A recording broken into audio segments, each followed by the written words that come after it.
Hello, welcome.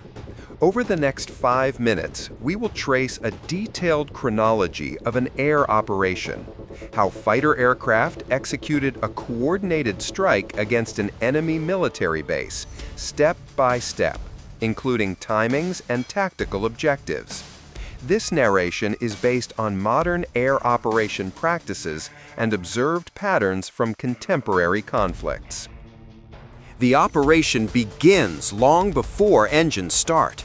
In the hours or days before action, Ukrainian intelligence combines satellite imagery, signals intelligence, SIGINT, and UAV reconnaissance to map activity at the Russian base, ammunition depots, communications hubs, and maintenance areas.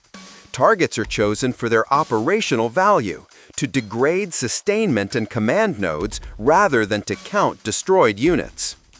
In the hours before dawn, planners assemble a strike package following see-dead principles, suppression or destruction of enemy air defenses, so strike aircraft can operate with lower risk. The package typically mixes assets, electronic warfare platforms to jam and spoof, anti-radiation weapons to home in on radar emissions, and precision-armed fighters to engage confirmed infrastructure. Early morning timing seeks surprise and reduced aerial visibility. Around local 2 to 2:30, Ukrainian fighters and supporting aircraft launch. Formations often use low-level ingress, nap of the earth, initially to reduce exposure to long-range radar, then climb to attack profiles on final approach. Recon drones remain active to confirm targets in real time and to refresh coordinates if defenders move assets. This combination of live ISR and manned maneuver balances situational awareness with survivability. EW platforms activate to degrade Russian radar and communications, while anti-radiation seekers and precision munitions are timed to neutralize the most dangerous air defense nodes. At about 02:30, Ukrainian strike fighters release guided weapons against ammunition stores and logistics hubs, while arms or equivalent weapons target emission sources. The objective is functional: sever supply chains, disrupt command and control, and render the base temporarily ineffective. Evidence from the conflict shows EW and jamming to be essential enabling capability. After weapon release, formations withdraw rapidly. EW assets continue to obscure return corridors.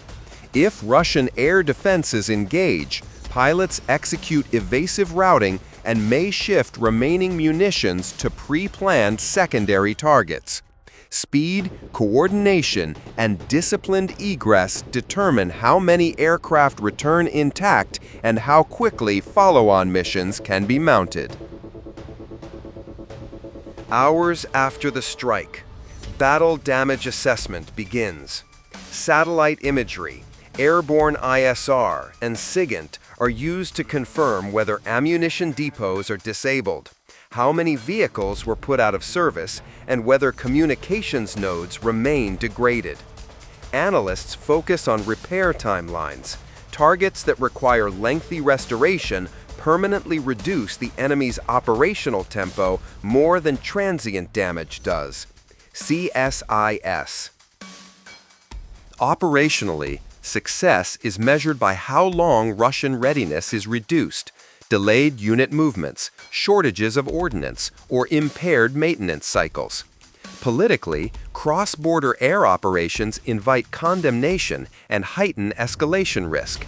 Ukraine would typically justify such strikes as necessary to preempt or deny attacks, while Russia would frame them as violations of its territory.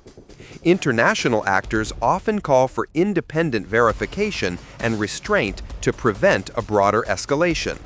Recent reporting shows both the military and political dimensions remain tightly intertwined.